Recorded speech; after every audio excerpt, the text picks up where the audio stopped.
Tell me why the Niners already have a ton to prove. Well, you laid out one of the things.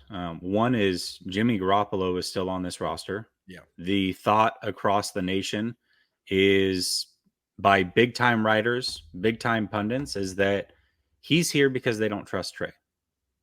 And guess what? Week 1, they get to play Justin Fields, who's a guy that they passed on. Not only did they pass on him, Grant, they didn't even consider drafting him, it sounds like. So they have a lot of pressure to showcase this young quarterback early and show everybody that he is right. They also have a lot of pressure to show that sitting him last year was the right decision.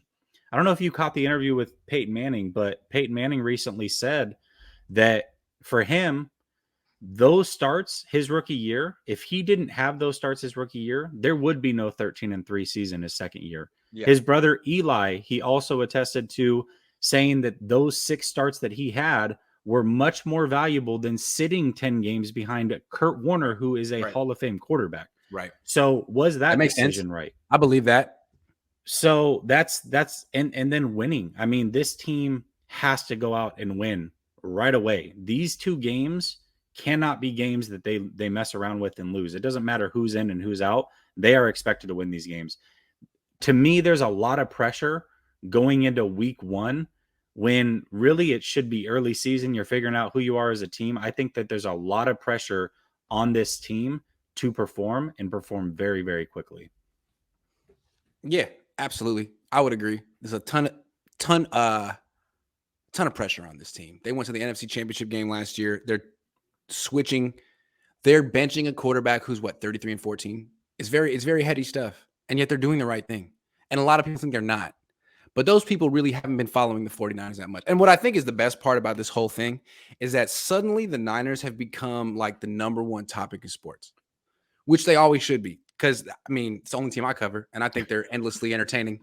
I'm surprised at how long it took ESPN to get here. They've been focused on, Dallas. Like, why? Get over it. So they're here, and they're trying to figure out what the Niners are all about, and they're totally missing the boat. They think the Niners are starting their second best quarterback. They don't get it. But what's also interesting is that they have this whole locker room dynamic of these best friends with Jimmy, and it's just about it's the greatest team ever. There's so much drama. I'm so happy to cover it. I love this. This season in particular is so great.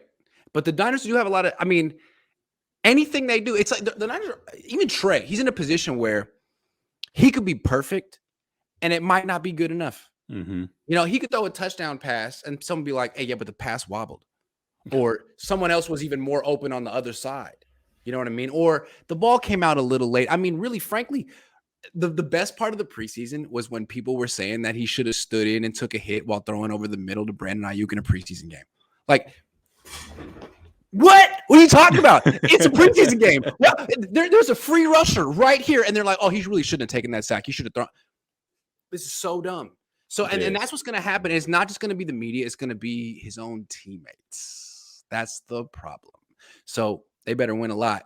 If they have one, like I said, if they have a couple of losses early, it could be his own teammates being like, I don't know. I don't think he's ready. Lots of proof. Yeah, and I find it interesting too, because you said that if they pull the plug on Trey, I agree. I think it's over at that point. What do? You go into 2023 with Jimmy Garoppolo, who's you've ostracized because you cut his salary in half plus. You've given him free reins on his career. You cannot franchise tag him. Plus, we already know he's not the answer. Then you never gave Trey really a chance to figure out if he was the answer. You've already ruined him mentally. Yeah. And you have no first round picks. Like, what do you do going forward? They just have to ride this out at this point. What do you do? You blow it out. Out. Yeah, you have to write it out. Yep. All Niners says, do you think Drake Jackson has DROY potential? I don't know if he'll have the opportunity. He's going to be coming off the bench. Right. Maybe. Yeah, that's kind of my stance is he's not going to get enough snaps most likely. I think he has the talent for sure. Yeah. JD just gives me $2. Thank you very much. That was very generous. Rich says the interior O-line is terrible and there's no solid depth. Oh, we already got you. So we addressed that. C. Turley says, should the Niners be excited they're going against Richard Hightower specialties? which last year rated 26 when he was the 49ers special teams coach. Yeah, frankly, considering special teams does determine the winner of a lot of week 1 games because It teams might in this game. There's rain in the forecast.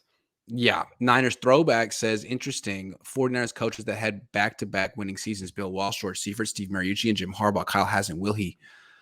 I think he will this year. Yeah, that's my prediction. Terrence Wing says, guys, I believe that Trey has been proving himself his whole life. I think he is fine, and we will win it all to shock the world. Okay, Terrence. Okay, Terrence. Okay, Terrence. Thank you for the $10. I appreciate it. That was very bold. Lorenzo says, I'm calling it right now. Lance, 2 rushing touchdowns, 230 yards passing at Chicago. Grant, I own my own painting company. Please let me paint that ugly baby blue room. I mean, I paint this myself. What? Damn. That's harsh. Lorenzo, and he did it. Look, he did a terrible job cutting the edges. I can see it right there, Lorenzo. Kless says, if they go to Jimmy for any other reason than injury, time for Shannon to be on a serious hot seat. You know, to his credit, I feel like he's in Lance's corner more than like anyone on the team, maybe more than Ayuk. So I don't really see it going down like that. Patek says, are the Niners going to play man coverage like the Saints? Yeah, they want to. I think they'll try to. Yeah, it'll be interesting without Jimmy Ward what they do. They certainly want to be a man coverage team. I think there's no doubt about that. And I think especially on third down and long situation, you're going to see a lot of press man and just allowing that defensive line to wreak havoc. That would be my expectation.